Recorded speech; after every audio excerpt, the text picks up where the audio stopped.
Quand une couleur ne va pas très bien à quelqu'un, au lieu de l'avoir sur la poitrine comme tout près du visage, on va envisager de l'utiliser probablement dans un accessoire pour qu'il soit plus petit. Ça, c'est le lien que ça fait entre science et la mode. Ça, j'adore ça. Oui, parce que plus c'est loin du corps, quand la lumière va refléter, donc ça va mourir sur la poitrine et ne va pas atteindre le visage de la personne. Le but, ce n'est pas de te faire sortir de ta nature, c'est de t'accompagner si tu veux.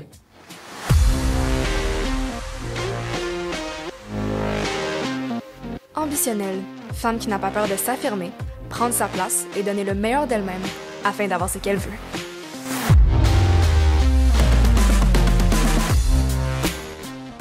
Donc, Rodi Lamour, merci beaucoup d'être avec moi sur Ambitionnelle aujourd'hui. Alors, moi aussi, Juliette, je suis vraiment contente que le moment soit arrivé. Hein? Oui! Donc, pour commencer, est-ce que tu pourrais nous parler de ton parcours et comment est-ce que tu es devenue consultante en images? Bon, Juliette, bonne question. Parce que mon parcours a commencé d'abord en voulant être consultante en images. Parce que là, j'avais 4 ans et j'étais très maladive, j'étais très chétive parce que je suis asthmatique. Et j'étais asthmatique active quand j'étais petite. Et puis là, j'étais plus mince que tous les autres enfants. J'étais plus grande que les autres enfants de mon âge. Donc, c'est comme si j'étais ni dans le shape, ni dans la grandeur. Et donc, à ce moment-là, je ne pouvais pas m'habiller avec les mêmes linges que les autres enfants. C'est comme ça ne me fitait pas bien. Mm-hmm. Parce que quand on est plus grande que les autres, c'est que la norme. Donc, on a ce genre de situation. Et c'est ainsi que ma mère a appris à coudre et j'ai appris comment m'habiller. Parce qu'à chaque fois qu'elle me cherchait des morceaux qui étaient mieux, et quand elle avait appris à coudre, j'avais du sur-mesure, je sentais la différence entre porter du linge générique qui ne m'allait pas trop bien et porter des morceaux qui m'allaient mieux. Là, j'ai vécu l'expérience de me sentir bien dans mon linge, de me sentir bien dans mon corps, et ça m'a donné un premier goût. Et déjà, dans ces livres de couture, je comprenais aussi qu'est-ce que c'était les formes, les visages et tout. Donc, j'ai vu que j'aimais ça. Mais c'est pas pour faire les vêtements moi-même, mais c'était comme habiller les gens, et aussi j'ai commencé à le faire. Mais par contre, par la suite, je n'ai pas pu être consultante en image. Je ne savais même pas que ça s'appelait consultante en image. Je savais que j'aimais habiller les gens, mais je ne savais pas comment le dire parce que je n'en voyais pas. Moi, je suis une haïtienne, donc je n'ai jamais vu de consultante en image dans ma vie que je disais, oh, voici une consultante en image, je veux devenir. Donc, je savais que, j'aime ça habiller les gens, je les regarde, j'imagine. Mais par contre, quand j'avais comme 17 à 18 ans, là, mes parents me disent que je ne peux pas utiliser la mode. Et puis, je savais être mannequin. Je suis danseuse aussi pro de danse latine. Donc, ils me disent que je peux pas. Donc, c'est ainsi que j'ai dû devenir une ingénieure. Donc, si tu vois sur LinkedIn que je mets que je suis une ingénieure, c'est parce que je suis une ingénieure vraiment en TI. Oui. Donc, c'est ça. Et suite à ce... On va dire un détour, OK? On va le dire comme ça. Je suis devenue ingénieure. Et après... je suis allée à New York pour devenir consultante en images parce que j'ai continué à investiguer et j'ai trouvé que oui, ça, c'est les personnes qui habillaient les gens. Ça s'appelle consultant en images et c'est ainsi que je le suis devenue en allant à New York pour me former officiellement. Puis lorsque tu étais jeune, est-ce que, admettons, tes amis venaient te voir pour avoir des conseils de style? Est-ce que tu as toujours aimé aider les gens à s'habiller ou c'était plus par rapport à toi-même? Voici, je peux te dire, c'était la première expérience. Moi, je l'ai vécue, moi. Et ensuite, j'aimais habiller les gens. Et ça, je le faisais depuis toute petite. Je savais habiller par exemple, chez moi, dans la culture haïtienne, on avait du monde à la maison, comme des servantes, des dames qui étaient dans la maison. Donc, moi, je les habillais. Quand elles avaient quelque chose d'important dans leur famille, moi, je les habillais.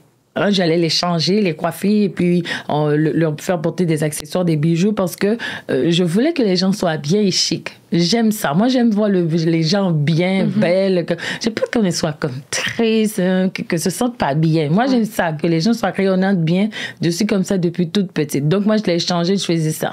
Par la suite, quand je travaillais aussi comme ingénieur, j'avais remarqué que certains collègues avaient des difficultés vestimentaires. J'étais pas encore consultante en image, mais moi, je les habillais. Ils me demandaient des conseils ou des fois sur l'heure du dîner, on allait magasiner. Ça, ce sont des choses que j'ai faites comme ingénieur aussi. Et puis les hommes aussi, parce que les ingénieurs, des fois, on doit supporter la vente. On doit présenter les projets, présenter les solutions. Donc, ça prend qu'on s'habille bien parce que ça peut être dans des ministères du pays où l'on est, où l'on nous envoie travailler. Donc, c'est pas toujours un jeans et t-shirt. Donc, des fois, ils me disaient, OK, qu'est-ce que je mets là? Nous allons présenter à tel endroit. Donc, oui, j'ai eu à le faire de façon empirique avant d'être formée officiellement à New York. Oui. OK. Puis donc, de ce que je comprends, t'es née à Haïti. Oui. Puis ensuite, t'es venue à Montréal ou est-ce que t'es passée par New York avant? Comment ça s'est passé, ton parcours? Oh, il y a un pays que j'ai pas mentionné. Voici, je suis née en Haïti. J'ai étudié le génie en télécommunications en République dominicaine. OK. Et de là, j'ai étudié à Santiago. Après, j'ai été travailler. J'ai été à Santo Domingo pour travailler. Donc, j'ai changé de ville. Et c'est de là que j'ai été à New York pour mes études. Mais à New York, j'allais déjà pour les vacances et je venais ici déjà pour des vacances. Mais pour mes études, après, j'ai été à New York pour étudier à FIT. Et ensuite, quand je me suis faite résidente permanente au Canada, je suis venue vivre ici à Montréal. OK. Puis qu'est-ce qui t'a fait choisir Montréal? Moi, c'est ça que je veux savoir. Ah, voici, Juliette. Je suis venue vivre à Montréal parce que depuis avant ma naissance, ma grand-mère vivait ici, ma grand-mère paternelle. Donc, moi-même, ma grand-mère était ici, j'ai des tantes, oncles, ils vivaient ici. C'est vrai que cet embranchement-là de ma famille n'est même pas très habitué avec Haïti parce que leurs enfants sont nés ici. Okay. Donc, et ma grand-mère paternelle est décédée ici. J'ai des tantes qui sont décédées ici parce que depuis avant ma naissance, je les ai trouvées ici. Et quand j'étais petite, j'appelais cette grand-mère, puisque j'ai eu la chance d'avoir mes deux grands-mères, j'appelais cette grand-mère Canada, parce qu'elle vivait ici. Donc, c'est ainsi qu'on s'est dit que quand j'allais être grande, j'allais vivre ici. Donc, j'ai vécu tout le temps en sachant que quand je serai grande, je vais vivre ici, je vais vivre au Canada, je vais vivre dans ce pays-là. Donc, je savais venir pour mes vacances. Donc, c'est ainsi que ça s'est germé en moi parce que j'avais déjà cette famille-là. Je comprends. Puis entre, admettons, toutes les villes dans lesquelles tu as vécu, est-ce que tu as remarqué que ton style a changé par rapport au lieu où tu vivais ou est-ce qu'il est quand même resté avec une certaine ligne directrice? Moi, je peux dire que c'est resté avec une ligne directrice, bien que, personnellement, j'aime ça avoir l'ouverture à, oui, prendre de ce que je reçois dans l'endroit où je suis. Par exemple, je ne suis pas hermétiquement fermée comme à la culture dominicaine. En même temps, je conserve l'haïtienne, même si autour de moi, c'est pas ce que je vois. Je peux supporter que je sois différente et en même temps, l'acculturation va se faire tout doux parce que c'est pas vrai que je vais rejeter tout ce que je vais voir autour de moi. Il y a toujours des petites choses qu'on peut aimer. Bon, j'aime cette façon-là. La même chose pour la nourriture. On aime la nourriture de son pays, mais on peut goûter quelque chose de notre pays. On trouve, oh, mais c'est bien bon, il n'y a rien de grave. OK, on ajoute. Donc, moi, c'est pourquoi je parle souvent de la culture personnelle. OK. Qui va être ma culture à moi et tout ce que j'ai apprécié et j'ai aimé de partout que j'ai ajouté au mien. Disons, c'est comme ça que je me vois. Je peux avoir un bijou, par exemple, en République dominicaine, il y a l'arimar. C'est une pierre semi-précieuse. Moi, je vais avoir des bijoux comme ça. Parce que c'est de ce souvenir-là, c'est cette tranche de vie-là. Donc, tout comme aux États-Unis, je sais que les vêtements super pratiques, par exemple de Calvin Klein, je sais que le super pratique, il est dans Calvin Klein, il est dans Ralph Lauren. Pour ce genre d'activité-là, on peut penser à eux. Donc, c'est plutôt comme ça que je me vois. OK. Oui. Puis si tu pouvais définir ton style personnel, admettons, en 3 mots, tu dirais que c'est quoi?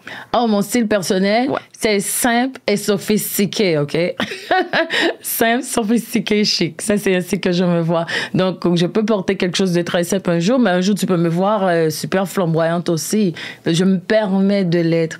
Je me permets de pouvoir être ces deux-là. Et ça peut être dans une même tenue. Je peux avoir une robe toute simple, mais avec un grand collier qu'un designer mexicain peut m'avoir fait, par exemple. Mais je peux avoir une robe de base aussi. Ça peut être des baskets aussi, tu vois. C'est ainsi. Mais je vais toujours avoir un élément qui va me caractériser beaucoup plus. Même si les gros, même si les petits, c'est pas la taille, mais c'est comme une touche, comme ici, cette chemise-là, OK? C'est cette chemise blouse, on peut dire, pour le tissu, mais j'ai une broche. J'ai toujours quelque chose que je vais ajouter qui est ma touche et c'est ça. C'est ça. Puis comment est-ce que tu dirais qu'on peut trouver, admettons, notre style qui est authentique et cohérent avec nous-mêmes si on est en train de se chercher, disons? Ah, très bien. La première chose que je peux dire qui est bien dans ta question, c'est si on est en train de se chercher, ça démontre déjà l'action vers la connaissance de soi. C'est si on ne se cherche pas qu'on ne va pas se trouver. Des fois, on dit un tel se cherche, mais oui, c'est bien, elle est en train de s'explorer. Cette exploration-là, c'est ça qui nous emmène vers la connaissance de nous-mêmes. Quand est-ce qu'il y a un problème? C'est quand on reste à mouf, on ne bouge pas, on ne prend pas le soin de se connaître, on suit tout ce qui se passe autour de nous. À ce moment-là, on ne pourra pas être authentique parce qu'on ne sait même pas ce qu'on aime, ce qu'on n'aime pas. Il y a des gens, je leur pose des questions en consultation, ce qu'elles aiment, elles ne savent pas. Même si tu lui demandes pour un dessert, même si tu demandes pour un fruit, la personne a toujours mangé, mais elle ne sait pas qu'est-ce qu'elle aime. La personne s'est toujours habillée, mais ne sait pas si elle aime jupe, si elle aime pantalon, si elle aime robe. Et puis, c'est comme si rien ne lui disait rien. Quand ça arrive, c'est parce que cette personne a vécu sa vie, a passé dessus elle-même. Mais elle n'était pas impliquée, elle, dans sa propre vie. Elle n'avait pas recherché la connexion avec elle-même pour se dire, en fait, qui suis-moi? Qu'est-ce que je fais là? On dit que ce sont des questions qui ont rapport à sa réalité existentielle, mais ce sont des questions à se poser. Ne pas avoir peur d'être avec soi-même. Comme de se dire, toi, comme moi, on dit que je fais là. Moi, Juliette, qu'est-ce que je fais ici? Qu'est-ce que je veux? Qu'est-ce que je veux dans le monde? Qu'est-ce que je veux pour moi? Qu'est-ce que je n'aime pas? Qu'est-ce que j'aime moins? Tu vois, ce sont des questions qui ont l'air comme un peu psychologiques. Genre, oui, c'est ça que j'allais dire. Mais non, je ne suis pas psychologue, j'en sais pas grand-chose. Mais ces petites questions, à force de se les poser, et puis on peut voir si un linge ne te correspond pas. C'est-à-dire, ça, c'est pas moi. Et puis on ne l'achète pas, et on est en paix. Je pense que c'est ça aussi parce que des fois, moi, ce que je fais, c'est que, je pense que beaucoup de personnes sur Terre font ça aussi, mais disons que je vois un vêtement que je trouve super beau. Et là, après ça, je suis comme, oh my God, c'est magnifique, j'aime tellement cette tendance, comme ça a l'air tellement beau. Et là, ensuite, je le laissais sur moi. Et la déception, parce que ça ne me va pas bien, comme morphologiquement, ça... Puis là, je suis dévastée. Je suis comme, oh non, je pourrais pas porter ça. Bien, voici, c'est très bien de le partager, Juliette. Parce qu'il y a une différence entre ce qu'on voit dans les photos et une différence entre comment nous sommes. Exact. Premièrement, du point de vue de volume, notre corps n'est pas disposé comme les mannequins qu'on nous montre. Notre corps n'a pas les mêmes proportions comme les mannequins qu'on nous montre. Et le pire est que les mannequins qu'on nous montre aussi ont été travaillés fort souvent avec des applications d'images dont le plus connu est le Photoshop. Donc, les personnes, nous ne sommes pas les mannequins. Donc, nous ne pouvons pas être comme les mannequins. Donc, c'est pourquoi notre morphologie n'est pas comme eux, ni en proportion, ni en grandeur, ni en disposition. Donc, on ne peut pas. On peut voir un look et puis le mannequin, le veston allait super bien. Mais ça, c'est un veston qui est fait pour une femme qui a les épaules un peu plus grandes et puis un buste plus arrondi. Bon, il arrive que, on est comme Rodi, le buste n'est pas très bien développé et puis il arrive qu'on a des rondeurs par-ci, par-là. Bon, ça rentre pas. Et puis le veston, quand le veston rentre en moi, trop grand dans mes épaules, et quoi? Le veston en dessous reste ouvert parce que mes hanches qui sont... mes hanches vont servir de frein au veston et puis bon petit veston devient des ailes, tu vois? Et c'est ça. C'est juste ça. Mais quand ça arrive, on se dit, eh bien, je l'ai aimé, mais c'est pas pour moi. Et puis on les laisse passer. D'autres choses viendront. D'autres choses viendront toujours. C'est sûr. Mais en même temps, si, admettons, comment ça se passe avec toi une session d'exploration à trouver son style? Parce que là, tu as parlé des questions, admettons, plus mission de vie, qu'est-ce que je fais ici, qu'est-ce que j'aime pas. Mais comment ça se passe, une séance d'image avec toi, mettons? En fait, une séance d'image avec moi, c'est pas une séance. C'est une suite de séances.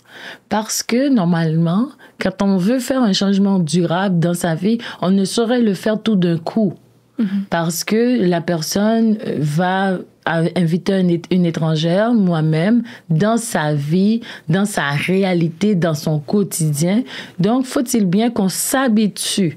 Donc, moi, dans ma façon de travailler, je vais commencer d'abord par les séances qui sont plus mécaniques. On s'entend, la couleur.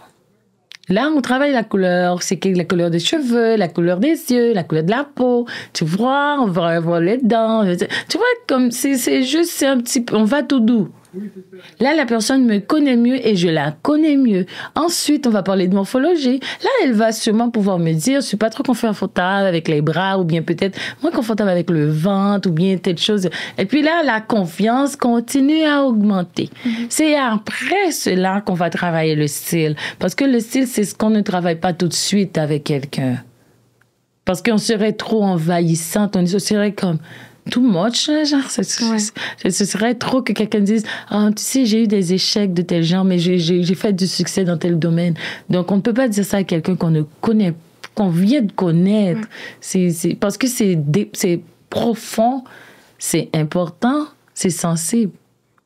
C'est ça. Puis, ça me faisait penser justement parce que tu disais que tu explorais avec la personne justement son teint, ses cheveux, sa morphologie, tout ça. Est-ce que ça t'est déjà arrivé qu'une cliente te dise qu'elle aime vraiment un article, mais c'est pas ce qui lui va le mieux? Mais oui. Comment est-ce que tu gères ça en tant que tel pour être comme, hey, c'est quand même délicat de dire à quelqu'un, je comprends que t'aimes ça, mais c'est peut-être pas exactement pour toi. Premièrement, quand quelqu'un aime quelque chose, on va aller doucement. Parce que quand on va lui dire que c'est peut-être pas la meilleure des options, on va, quand on dit non, en même temps, on doit apporter le pourquoi. Et suite au pourquoi, on doit apporter des options en plus pour que la personne ne se sente pas qu'elle est rejetée et qu'elle ne sente pas qu'elle a une dictature, donc moi, dans sa vie. Donc, je vais donner un exemple concret. Une fois, j'ai travaillé avec une cliente et elle aimait le verre électrique. C'est un verre qui est, comme on peut dire, flashy. C'est ce qu'on utilise souvent, fin printemps, été, tu vois, ce genre de verre-là. Mais la tête de la cliente était un peu plus foncée. Mais cette cliente avait une réalité. Cette cliente avait été adoptée. Et les personnes qui l'avaient adoptée avaient la tête beaucoup plus claire qu'elle-même. La famille qui l'avait adoptée avait l'air très caucasienne, mais elle ne l'était pas.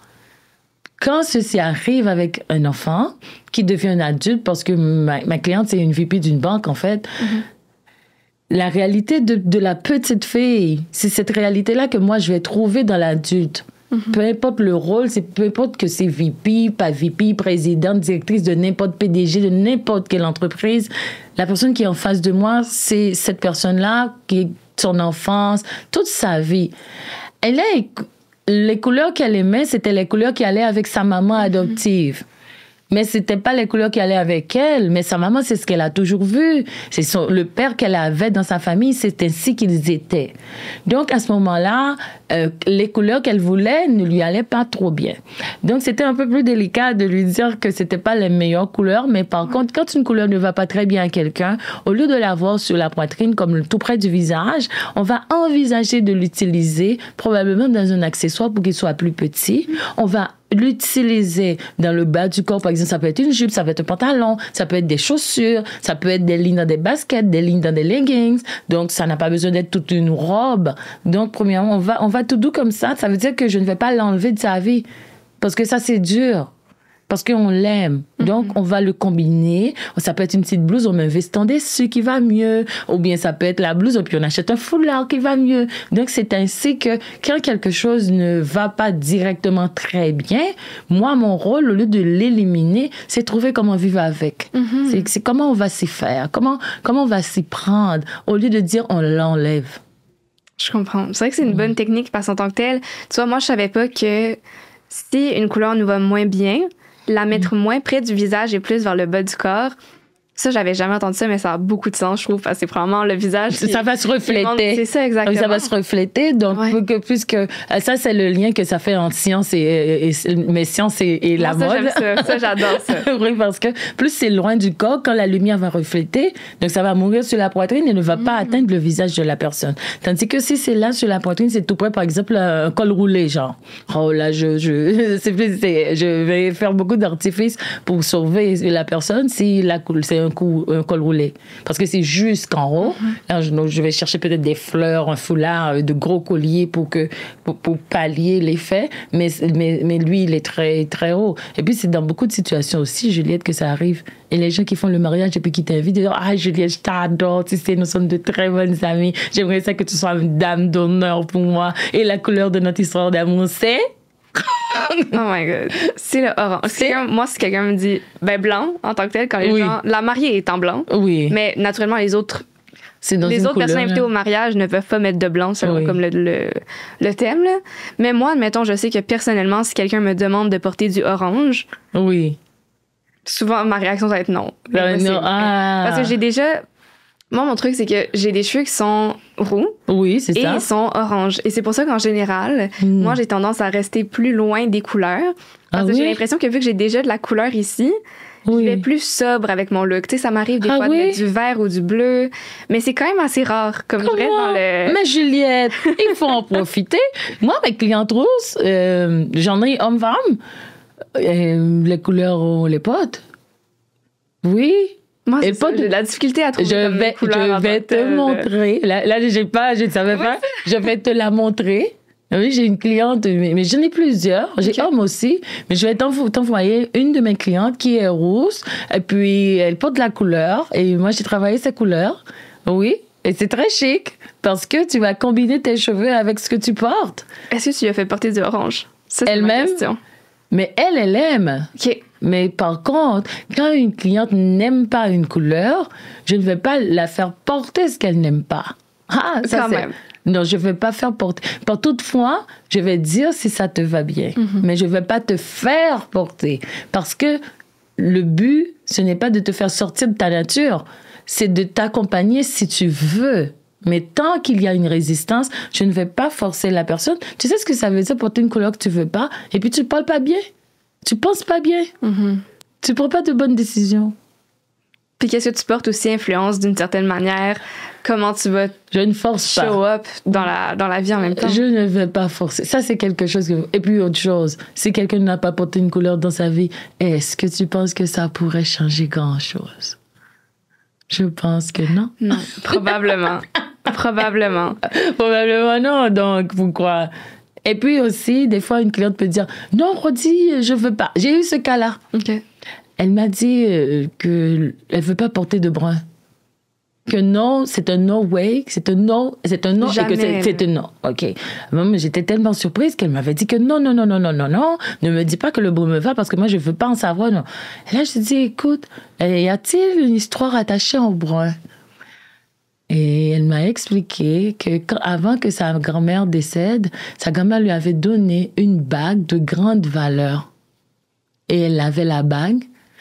Et le jour où elle avait perdu cette bague-là, elle portait une robe dans cette couleur-là. Et que depuis, elle ne portait plus de brun parce qu'à chaque fois qu'elle voyait la couleur, elle pensait à cet épisode-là. Je lui ai dit, eh bien voici, je te remets ta palette et tu oublies le brun. Tu utilises tout ce que tu veux, sauf le brun. Et puis, on a terminé la session. OK. 2 semaines plus tard, la cliente m'envoie sa photo avec une jolie robe. Une jolie robe, oui, qu'elle portait. Oh. Et je dis, mais qu'est-ce qui s'est passé? Elle m'a dit qu'elle avait suivi comme un cours pour faire du vision board et tout ça. Et puis, dans ce genre d'activité, souvent, ils sont portés à oublier leur passé, faire un clean-up. Et puis, elle m'a dit, j'ai laissé ça en arrière. La bague s'est perdue, mais la vie continue. Et puis maintenant, je suis libérée. Je peux le porter. Et elle a des sandales, des chaussures, maintenant, cette personne-là. Et puis, ce n'était rien qu'un petit épisode. C'est beau comme histoire. Puis ça prouve en même temps à quel point tout ce qui se passe dans notre passé, qu'on en soit conscient ou non, parce que je sais pas, peut-être que cette personne-là le savait, mais des fois, il y a certaines choses auxquelles on a des réticences et on sait pas trop pourquoi. Puis c'est juste avec de l'introspection qu'on peut réaliser, mais tu sais, tel événement est arrivé à tel moment. Puis depuis ce temps-là, j'ai dit que non, j'allais plus jamais porter justement, je sais pas, je donne un exemple ultra spécifique, là, mais comme une jupe longue, par exemple. C'est ultra commun. Mais tant qu'on est encore attaché à l'événement qui est auparavant. Oui, on ne va pas porter ce morceau. C'est la même chose qui arrive aussi dans les divorces, hein? Oui, ça arrive dans les divorces. Donc, par exemple, on peut avoir un partenaire et puis, je ne sais, il y a des personnes qui pour leur partenaire, qui font beaucoup de choses dans les femmes, qui vont même aller à se faire des chirurgies pour leur partenaire. Donc, quand elles ne sont plus avec cette personne-là, tout autour d'eux ne fait rien que parler du partenaire. Donc, à ce moment-là, je demande, est-ce que tu veux ça? Est-ce que tu veux tout le temps l'avoir dans ta vie et dans ta vue, même si vous avez terminé? Si la personne me dit que non, qu'elle veut avoir si elle veut se séparer de cette histoire au complet, à ce moment-là, c'est recommandé d'enlever le linge. Parce que c'est un linge qui va la drainer. À chaque fois que cette personne-là va voir ce type de vêtements-là, cette personne-là va dire que ça, c'est un tel. Ça, c'est pas moi, ça. Ça, je portais pour un tel. Ou bien ça, c'est un tel. Ça, c'est un tel. Donc, à ce moment-là, le linge n'est plus un linge. Il devient un symbole qui ne rend pas la vie de la personne agréable pour son épanouissement. À ce moment-là, oui, ce sont des linges qu'on laisse partir, qu'on leur donne en charité, qu'on fait des dons avec eux, mais la personne ne les porte plus. Et puis, on n'achète plus de linge qui les ressemble non plus. Puis est-ce que cette personne-là, par la suite, admettons, dans quelques ans, est-ce que tu as déjà vu, admettons, quelqu'un qui est passé par une situation similaire, puis quelques mois, quelques années après, elle a réincorporé ça dans sa vie, une fois qu'elle s'est détachée de son passé, disons, ou comme c'est plus resté? J'en ai vu qui les éliminent à tout jamais. Okay. Parce que si quand la réponse serait, c'est si quand, l'analyse est si quand la personne les avait portés pour le partenaire, cette personne ne les aimait pas, mais s'était sacrifiée pour le partenaire. Quand cette personne termine avec le partenaire, c'est souvent, la personne ne va pas retourner là, parce que la personne ne l'aimait pas. Mais si la personne avant, le avant est très important, si avant, la personne savait porter, supposons elle a des jeans, et puis, après, il dit, ouais, je veux pas de jeans, parce que lui, il aimait trop que je porte des jeans, j'en veux plus. Il se peut qu'après, la personne se dise, mais c'est bien pratique, laisse-moi en avoir juste deux, peut-être pas tant, tu vois. Cette personne-là peut, mais c'est comment le morceau est rentré dans la vie de la personne, qui font que des fois, ils ont beaucoup de résistance. Et puis, l'autre aspect de la question, ça dépend du caractère de la personne. Moi, j'ai une de mes clientes, jusqu'à présent, je la suis. On a travaillé ensemble depuis 2020. Je check pour voir, elle n'est jamais retournée là, hein. Jusqu'à présent. Au contraire, elle est tellement extravertie maintenant que je me demande si les gens pourraient croire qu'elle portait ces genres de robes-là. C'était des robes comme genre bureau ancien, là, genre, comme on dit ici, genre ma tante, je sais pas. Et elle, maintenant, c'est des jumpsuits ajustés, des robes vraiment chères. C'est rien à voir, oui. Quand même. Mais j'ai l'impression que, justement, tu parles de sacrifier pour un partenaire, de changer son look et tout ça. Puis, dans une société où on met tellement de pression aux femmes de toujours bien paraître, selon le look, le maquillage, comme l'image nous dit de projeter la société nous dit de projeter une certaine image qu'on doit toujours maintenir. Puis, c'est souvent dans les relations aussi qu'on s'oublie. Puis, lorsqu'aussi, ça va avec la confiance en soi, parce que si tu manques de confiance en toi, puis la figure à laquelle tu es attaché te dit « Ah, ben tu vas porter ça, ça, ça, et si tu le fais, je vais plus t'aimer. » Bien, naturellement, il y a une association qui commence à se faire entre les deux, puis la personne commence à changer, puis lorsqu'elle quitte la relation, c'est là aussi qu'on peut réaliser « Oh mon Dieu, mais j'ai tellement sacrifié de moi-même, c'est pas moi la personne que j'étais, puis qui je suis en ce moment, tu sais. » C'est surtout spécifique aux femmes. J'imagine que tu as peut-être des clients dans les deux sexes, mais... Oui, mais ce cas-là, on le voit surtout avec les femmes. Je ne dis pas que ça n'existe pas dans les hommes, mais ça existe beaucoup dans les femmes. Et chez les femmes, nous avons beaucoup d'options de linge. Incroyablement. C'est fou, là. Et les options que nous avons, c'est vraiment nombreux. Et quand il y a beaucoup de choix, il y a de la confusion qui s'installe aussi. C'est paradoxe quand il y a du choix. Oui, quand il y a beaucoup, oui, paradoxe, exactement. Donc, qu'est-ce que l'on peut remarquer? On peut remarquer, c'est comme l'identité de cette personne-là est comme violentée. Et quand quelqu'un est imposé à se plier pour plaire à quelqu'un, pas juste quelqu'un, hein, les amis. Il y a aussi des religions là dehors qui font des choses aux gens, que ça me fait mal. tout ce qui fait une contrainte sur la volonté d'une personne termine par déranger son identité. Même si c'est un petit peu, même si c'est moyen, même si ça va terminer là. Donc, quand cette personne ne se rend pas compte, en est inconsciente, cette personne rentre comme si elle était endormie, on peut dire, et puis fait toutes ces choses, mais ne se questionne pas parce qu'elle est dirigée vers cette personne va m'aimer, cette personne avec laquelle je fais ma vie, cette personne, donc la motivation est tellement élevée et d'autre part que la personne s'oublie elle-même. Ou bien se dit pour mes enfants. Voici une autre chose avec les femmes. Oh, dit c'est pour mes enfants. Oh, c'est pour le statut. Dans cette famille, on se divorce pas. Dans cette famille, on fait ceci, on fait pas cela. Donc, c'est pas la personne qui parle dans tout ça. Elle dit sa famille, la société, les enfants, tout, mais sauf elle. Donc, à ce moment-là, l'estime de la personne, qui est la valeur qu'on se donne, diminue petit à petit. Et c'est pourquoi, quand ces personnes ouvrent leurs yeux, soit par le divorce, soit par un décès, soit par une séparation quelconque, et là, la personne ne se retrouve pas, et c'est fort souvent, ça peut devenir de la dépression, ça peut devenir pas mal d'autres choses comme ça. Et fort souvent, c'est pas intéressant ce qui en découle. C'est pas bien ce qui en découle quand la personne se rend compte.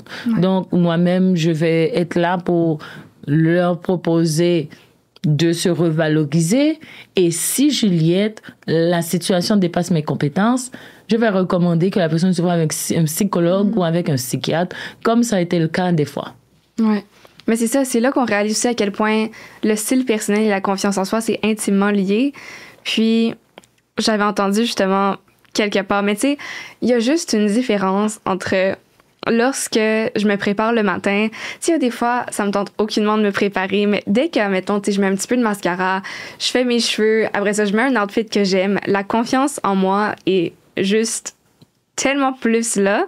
Puis c'est fou, c'est juste quelques petits détails qu'on change, mais mon énergie aussi, comment je vais me présenter au monde, change drastiquement versus la moi qui s'est levée du lit ce matin, tu sais. Exact, exact. Donc, comment est-ce que tu peux...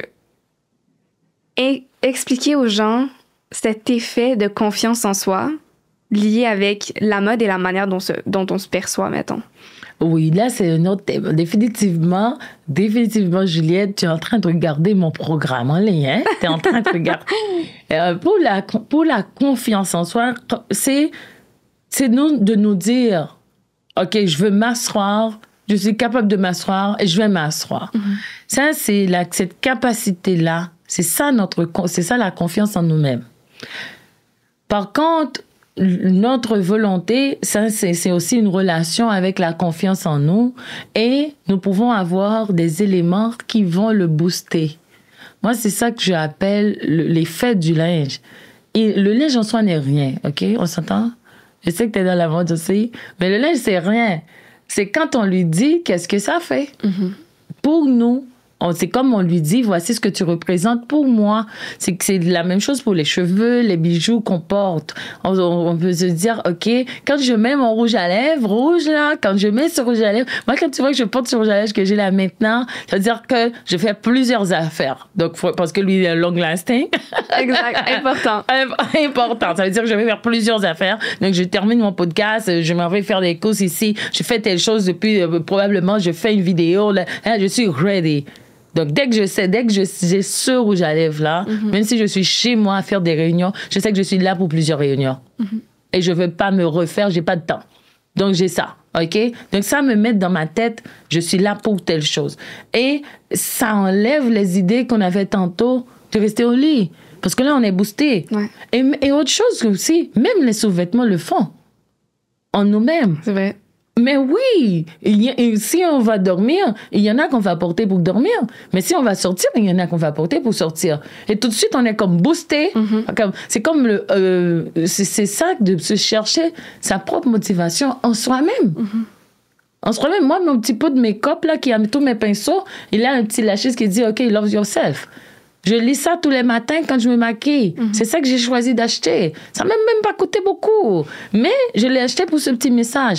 Love yourself. Donc, je sais que comme tu dis, là, tu mets tes lâchers, tu fais que, c'est des choses que tu fais pour toi. It's just for you. C'est pas pour quelqu'un, pour que quelqu'un te dise, ah, comme t'es belle, t'es mignonne. C'est pour toi que tu fais ça. Tu fais ça pour quelqu'un. Et c'est là que la confiance avec l'image, avec la mode, c'est là que ça s'unit. C'est qu'est-ce que je fais pour moi?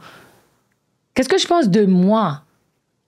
Si je sors dehors et personne me dit que cette blouse-là, les gens aiment ça, ça ne veut pas dire que je vais plus l'aimer, ma blouse. C'est pour moi, j'ai aimé, même si l'autre n'aime pas. C'est comme toi, tes cheveux. Hein? Quand toi, t'as fini de te coiffer, est-ce que quelqu'un ne te dit pas que les cheveux sont jolis? Et toi, qu'est-ce que ça fait? Oh! Oui. Non, je comprends, mais je pense aussi que, en tant que femme, le nombre de fois où j'ai entendu un homme dire pourquoi est-ce que vous portez du maquillage? Genre, c'est juste pour nous impressionner, comme on aime mieux les femmes naturelles. Do you think we're doing this for you? Comme aucune chance. Aucune chance. Why would we? Mais là, comme tu parlais de mon parcours, en République dominicaine, il y a un dicton qui dit que les femmes ne s'habillent pas pour les hommes. Que les femmes s'habillent pour elles et pour les autres femmes. Comme pour faire du show-off entre elles. Ça n'a jamais eu d'homme là-dedans. En République dominicaine, elle disait ça souvent. Donc, quand j'avais entendu ça pour la première fois, moi-même, avec ma culture haïtienne, de la culture haïtienne, c'est pas ce qu'on pense. Dans la culture haïtienne, on pense que les femmes se font chic pour les hommes. Donc, en République dominicaine, quand j'avais 19 ans, là, j'arrive, je trouve une autre façon de penser. Non, c'est pas pour les hommes, c'est pour toi que tu fais ça. T'es chic pour toi, mamie. Tu vois, elle dit toujours des mamies, mamita. Donc, j'étais comme, mais après, j'ai compris. Leur façon de penser est attachée à elles-mêmes. Et leur façon, si elles sont tristes, elles vont aller se faire les cheveux, par exemple. Elles vont se faire une nouvelle coupe de cheveux en République dominicaine. Elles vont se mettre de la teinture, se faire des méchettes. J'étais comme, oh oui, mais cette femme-là, ça va bien. Pas nécessairement. Elle se cherche une façon d'être debout. Exact. Puis j'ai l'impression aussi que, comme tu le dis, my God, des fois j'ai une mauvaise journée, mais juste, moi j'adore faire mes ongles. Ah oui? This is my little pleasure in life. Mais tu sais, quand j'ai un nouveau set d'ongles, je me sens tellement confiante. Puis comme je sors de mon rendez-vous, c'est cute, comme, hein? Wow, je sais pas s'ils vont voir ça, mais en tout cas, moi, je vous confirme, hein, ces ongles sont toutes cute. Avec des points. Il y a des gens qui nous écoutent en audio, là. Ils vont pas voir, mais c'est avec des points, c'est tout cute. Mais exact. Oui. Moi, j'adore ça. Puis justement, tu sais, même quand je m'en vais à la coiffeuse aussi, parce que moi, mes cheveux naturels sont frisés. Moi, je me les aplatis. Ouais, exact. Mes cheveux naturels sont très, très, très frisés. Puis juste avoir les cheveux plats puis un beau brushing, là. I'm on top of the world. Mais je peux confirmer, il n'y a pas de pointe, c'est bien soigné. Oui, ben, j'ai fait très attention. Mes cheveux, c'est comme... Pour moi, ma marque, tu vois, on parlait de marque personnelle. C'est ton accessoire principal. Exactement. Mes cheveux, s'ils sont mis de l'avant, pour moi, c'est le plus important, en général. Mais c'est ça qui me distingue aussi, je trouve. Mais oui. Et c'est ça que j'encourage ma cliente à les voir comme ça. Parce qu'il n'y a pas beaucoup de roses dans le monde. Mais c'est ça. Donc, moi, quand je trouve une cliente rose qui se teint, je dis, écoute, pourquoi? C'est tellement triste. Je dis, pourquoi? Garde ta couleur. Garde ta couleur. Comment ça que tu as teint tes cheveux? Parce qu'une fois, j'ai reçu en consultation une fille qui est d'Argentine. Et j'ai vu que ses cheveux n'étaient pas collés à son crâne. OK, je sais pas. Et tu sais quoi? C'est une blonde qu'elle était, nature. Mais après ça, elle se teignait en brune ou en rose? Non, elle se teignait en noir. Oh mon, OK. Maintenant, le blanc est sorti. Tu pensais qu'il y avait la petite repousse? Oui. Je comprends. Et puis ses cheveux faisaient comme si c'était pas collé dans sa tête. Je comprends pas très bien. Qu'est-ce qui se passe? Il arrive que je suis une blonde. Parce qu'elle, avec le visage comme, je suis, comme si un petit enfant qu'on a attrapé dans quelque chose. Elle dit, je suis une blonde. Tu dis, mais les gens paient pour être une blonde. Toi, t'es blonde, tu enlèves le blanc. Ouais. Oui, c'est juste ça. Apprendre à ça. Je pense que la clé dans tout ça, c'est probablement apprendre à s'accepter. Puis une fois qu'on s'accepte, savoir comment nous enhance, comme nous. Tu sais, on est déjà assez. Comment est-ce qu'on peut l'amener au prochain niveau? Exactement. Et Juliette, tu rejoins ma façon de travailler. OK, ma façon de travailler, mon système de style authentique que j'ai créé s'appelle les 3A. C'est accepter et s'accepter, apprendre, assumer et s'assumer. Donc, ce sont ces 3 A. Accepter, apprendre, assumer. Donc, c'est tout un tout. On le fait progressivement. C'est pourquoi dans une session, on ne peut pas faire le style pour quelqu'un. Ça prend du temps. Et même quand je termine de travailler avec quelqu'un, le cheminement va continuer. Parce que se dire, OK, moi je vais te mettre un exemple parce que tu es devant moi. OK, t'es rousse. OK, il y a pas mal de blagues qu'on fait sur les rousses. T'as pas besoin, c'est pas ton affaire ça. C'est toi qui es ainsi. La même chose avec moi. Pour celles qui écoutent, que moi je suis une femme afro. Moi, mes cheveux sont crépus. Je veux faire tous les styles de cheveux crépus que j'aime. Si j'aime pas, je fais pas. Je vais faire comme maintenant, mes cheveux sont tristes. Je vais faire ça aujourd'hui, je fais comme ça. Si je fais une afro, j'enlève les twists, je les mouille, les twists partent, je fais d'autres choses. Donc, c'est ça mon identité. Ça fait partie de moi. Même si quelqu'un d'autre n'aime pas. C'est pas ça notre affaire. Nous allons nous assumer comme nous sommes. Est-ce qu'on va aimer nous tout ce que nous faisons sur nous? Non. Est-ce que l'autre est obligé de nous aimer? Moi, je dis que non. L'autre peut ne pas aimer et que ça fait. Mais c'est moi qui suis obligée de m'aimer, moi, ça, oui. Exactement. Enlever la pression que les autres personnes nous imposent et la remettre sur nous-mêmes. Puis, justement, en disant ça, parce que j'y pensais tantôt, mais j'avais oublié de le mentionner. Tu sais, en tant que femme, on parle aussi beaucoup du slut-shaming. Puis dès qu'une femme, admettons, va avoir une plus forte poitrine ou bien plus de hanches, puis elle porte quelque chose qui est collé au corps, en tant que femme, souvent, on va dire comme « Oh mon Dieu, elle cherche l'attention » ou bien « Elle s'habille d'une telle manière pour avoir l'attention », mais parce que... Pas nécessairement. Pas nécessairement, parce qu'il y a un style qui s'appelle ainsi. Le style? Oui. Il y a un style qui s'appelle ainsi, hein? Oui. La personne va s'habiller, ajuster, mais elle recherche pas de partenaire. Oui, mais c'est ça. Recherche rien parce qu'elle est ainsi. Exact, puis c'est ça qu'elle aime. Mais les gens vont venir projeter le fait que cette personne se sexualise parce qu'elle met certains types de vêtements, comme mettons un décolleté ou bien des vêtements qui sont plus ajustés au corps. Comme j'ai déjà entendu des femmes. Tu sais, je donne des actrices comme exemple, mais comme quelqu'un va être habillé très très sobrement, mais ça va être plus décolleté puis collé au corps, puis la femme a une plus forte poitrine. Et là, ensuite, les gens vont commencer à dire qu'elle cherche l'attention, bien qu'elle fait ça. Mais c'est pas de sa faute qu'elle ait une plus forte poitrine qu'elle doive s'habiller, là. C'est ça. Type de morphologie.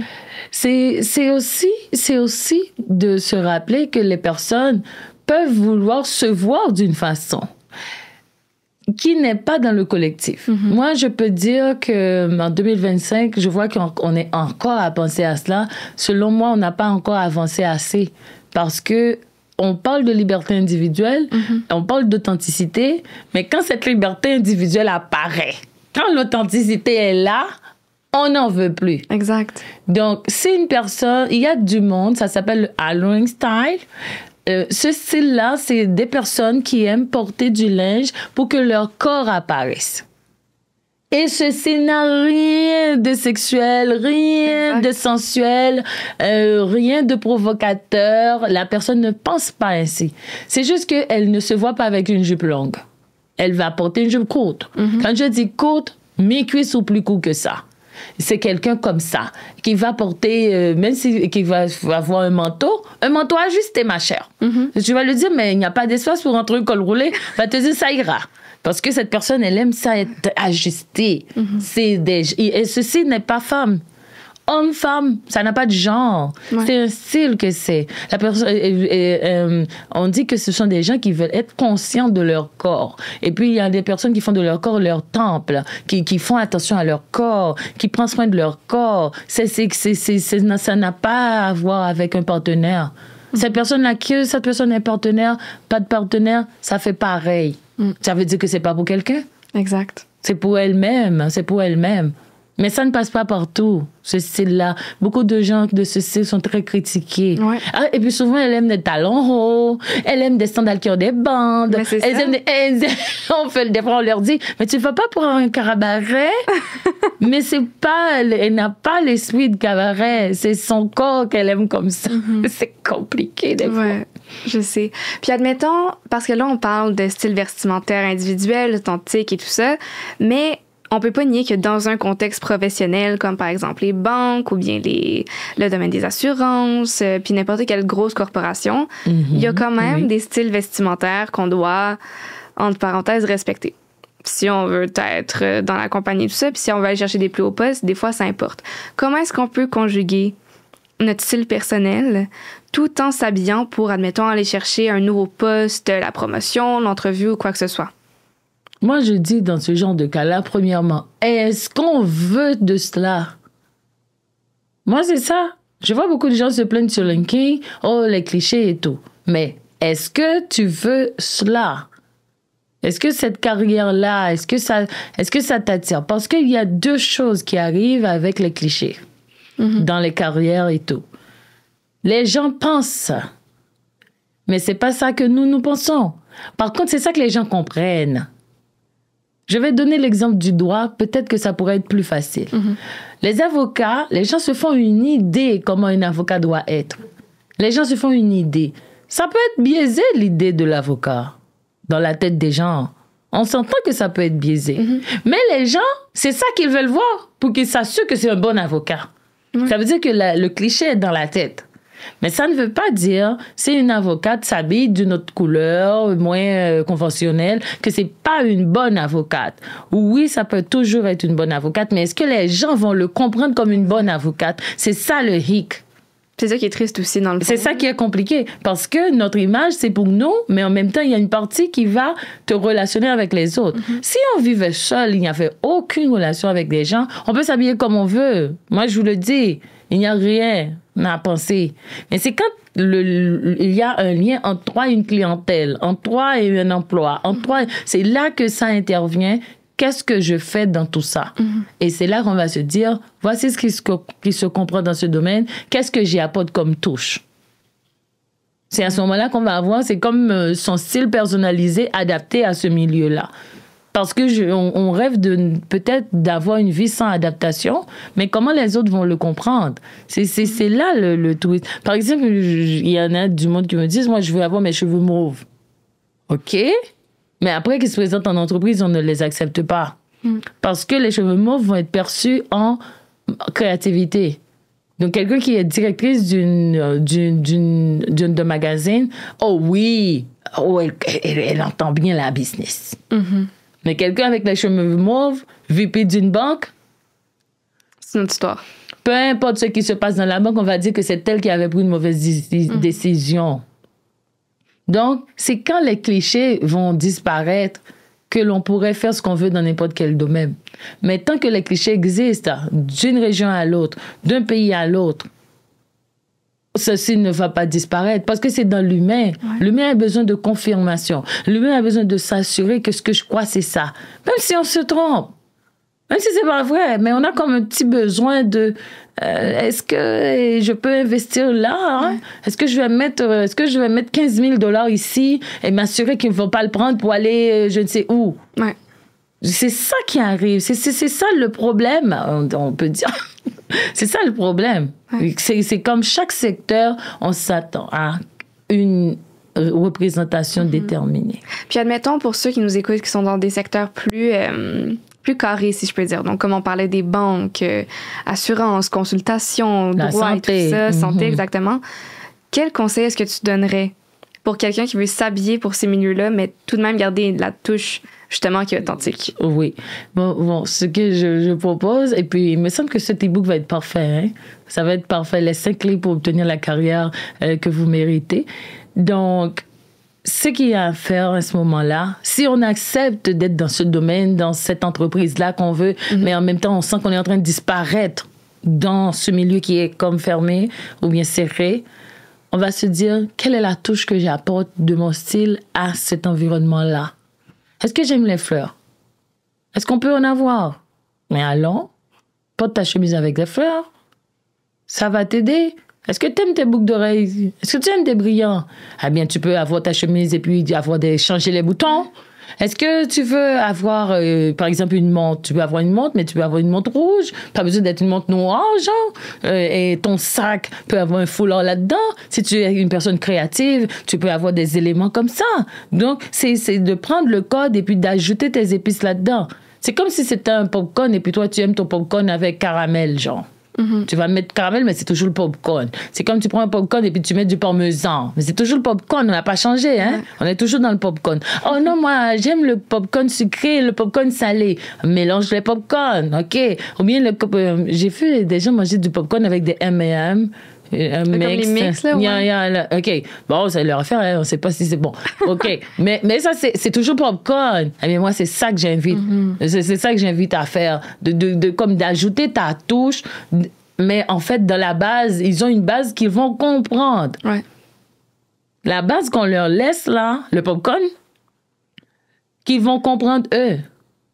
Sinon, ils ne comprennent pas. Sinon, ils sont perdus.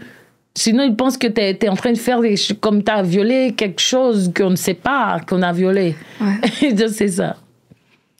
Puis, je pensais justement à tantôt lorsque tu as amené ton truc du col roulé. Ben, en fait, pas du col roulé, pardon. C'était de la couleur, admettons, vert flash, qui pouvait réfléchir sur un tempo qui était plus foncé. Oui, qui mettait pas nécessairement les gens en valeur. Est-ce que tu as d'autres exemples de mix entre la science et la mode que les gens sont peut-être pas au courant, similaire à celui-là? Oh, mais les tissus. OK.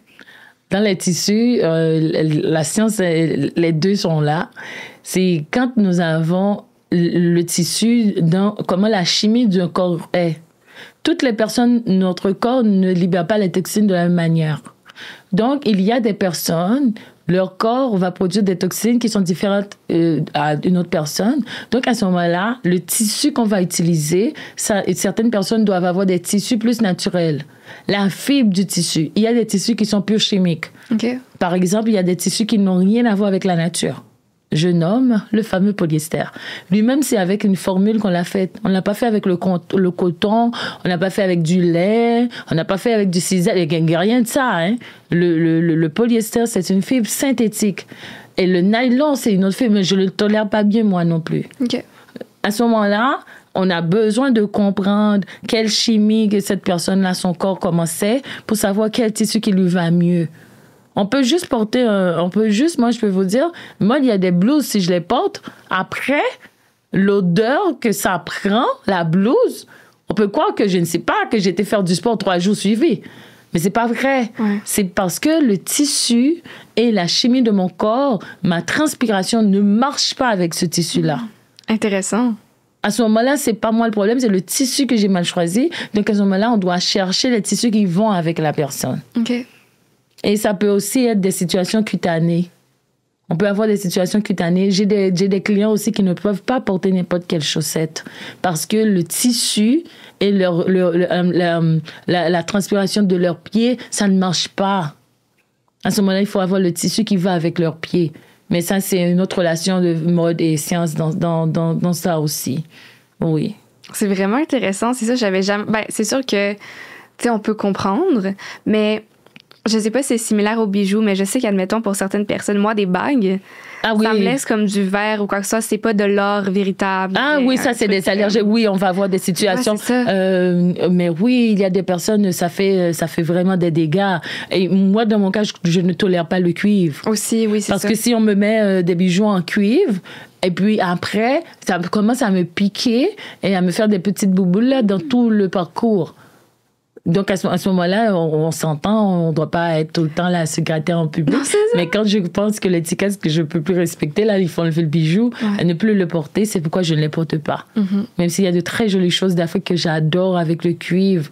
Mais... On peut pas. Oui, c'est exact. Oui. Mais si on se met à chercher, il y en a vraiment beaucoup. Il y en a aussi, ce sont avec les couleurs dans les tissus, hein. Les produits qu'on utilise pour teindre. Les colorants. Il y a des personnes qui ne les tolèrent pas. Et puis, autre relation aussi qu'on peut voir, mais ça, c'est surtout avec la santé mentale, celui-ci, il y a des découpes qui peuvent provoquer des situations mentales dans une personne. Wow. Oui. Ça, oui. Par exemple, une fois, j'ai été contactée par une personne parce que cette personne-là vit avec un traumatisme et qu'elle a une situation post-traumatique et qui peut déclencher des crises si des vêtements touchent cette partie de son bras. Wow, OK. Oui.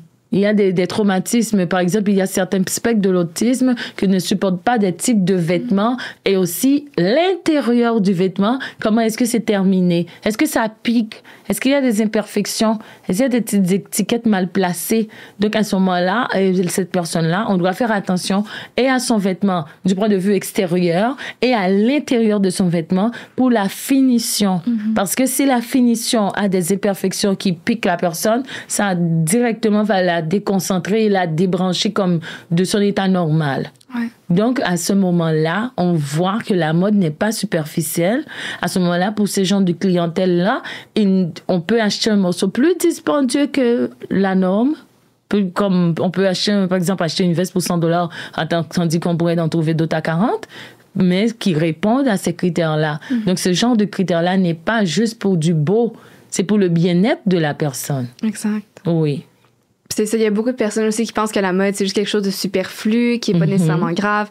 Mais pour certaines personnes, ça fait toute la différence dans leur vie aussi. Oui, dans ce cas-là, par exemple, ça fait toute une grande différence. Et j'ai aussi travaillé avec des personnes à mobilité réduite. La façon dont le linge est placé sur la personne, et puis aussi s'il y a du stretch dans le tissu, s'il y a du spandex, pour que cette personne-là puisse avoir une certaine facilité dans ses mouvements et dans son autonomie et ne pas se blesser. Donc ça, c'est d'autres aspects aussi de mon travail que j'ai eu la chance de réaliser avec différents organismes pour que cette personne-là puisse être autonome, être bien et ne pas se sentir comme prise ou emprisonnée par le linge quand le linge n'est pas bien fait pour son n'est pas ergonomique, je pourrais dire. Oui. C'est super intéressant, honnêtement. J'ai appris plein de choses aujourd'hui par rapport à la science. Je pense déjà aux publications que je pourrais faire et aux posts que ça pourrait intéresser tellement de personnes. Parce que c'est des choses auxquelles on pense pas nécessairement dans la vie de tous les jours, mais qui sont super intéressantes et importantes à considérer. Mais ça nous prend des Juliette pour nous les faire les faire sortir. Ça nous prend des Rodi pour nous les faire connaître. Mais écoute, Rodi, je vois le temps qui passe. Et comme dernière question que je pose à toutes mes invitées, j'aimerais ça savoir, qu'est-ce qui te rend fière d'être femme? Oh my God, Juliette, qu'est-ce qui me rend fière d'être femme? J'ai tellement de raisons. Hein? Je sens, j'ai la chair de poule. Tellement de raisons. Moi, ce que j'aime comme femme, c'est cette habilité que nous avons de voir un même sujet dans différents angles et l'angle de la protection, du caring, comme de prendre soin. Je ne dis pas prendre soin d'enfants, OK? Je dis prendre soin. Nous prenons soin des choses. Nous prenons soin, par exemple, si le microphone est à nous, on va comme faire attention pour qu'il reste comme ça, qu'il ne se brise pas. C'est comme cette délicatesse-là. Moi, je l'aime. C'est pas une faiblesse dans ma tête. Dans ma tête, c'est une caractéristique que je reçois et que j'aime. J'aime ça, moi. J'aime ça, qu'on fasse attention, on a des choses. J'aime ça aussi, la coquetterie. J'aime ces choses-là qu'on caractérise de féminine, moi. Moi, je les aime. Je ne sens pas que ça me dérange. Je sens que c'est cool. Je sens que c'est bien. Donc, il y a ça.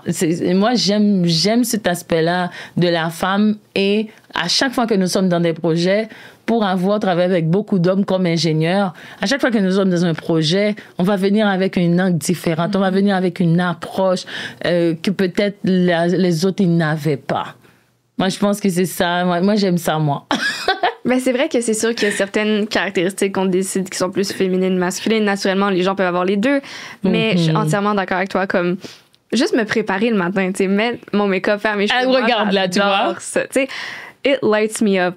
Puis, c'est rare que j'aille voir un gars, justement, qui va se dire qu'il aime autant se préparer que, admettons, moi et mes amis, avant de sortir, tu sais, en restaurant, on va se rejoindre ensemble, on va prendre un verre, on va se préparer, on va être comme, oh my God, faut que tu mettes cet outfit-là, ça te va trop bien. Et puis, on va s'entraider aussi, hein, oui, pour que tu réussisses ton truc, là. Si on conduit en groupe, on va conduire doux pour que l'autre s'arrache les yeux. Oui, exact. Ce genre de... J'aime cette dynamique-là. Ouais. J'aime ça, oui. Et puis, si on est quelque part, je sais qu'ensemble, on va parler plus fort que la normale. On va rire comme... Moi, j'aime ça. Mm-hmm. J'aime ça. Peut-être qu'on devait prendre plus de temps pour en jouir. Des fois, on est tellement occupé qu'on ne pense pas à ce petit moment-là. Juste aller dans un mall comme prendre un café ensemble. Même si c'est n'importe quel café, mais le fait qu'on est ensemble, là, c'est comme ça fait ouh! Vraiment. Ah oui, j'aime ça. Moi, j'aime ça. Moi aussi, j'adore ça. C'est l'une de mes parties préférées d'être une femme aussi. Ah oui? Oui. Oh, ben, c'est bien. Eh bien, continue à prendre ça de tes beaux cheveux roux, mettre ton mascara. Et là, pour l'orange, on verra. Absolument. Ben, qui sait, peut-être qu'un jour, je vais en porter grâce à toi. Qui sait? Mais en attendant, je vais rester avec mes petits bleus, verts et couleurs sobres. OK. Mais écoute, Roddy, c'était un plaisir de t'avoir avec moi aujourd'hui. J'ai adoré tous tes conseils, ton énergie, puis ta passion pour la mode. Ça se transmet vraiment par rapport à tout ce que tu dis. Donc, merci beaucoup. Merci à toi. Tes questions étaient vraiment top.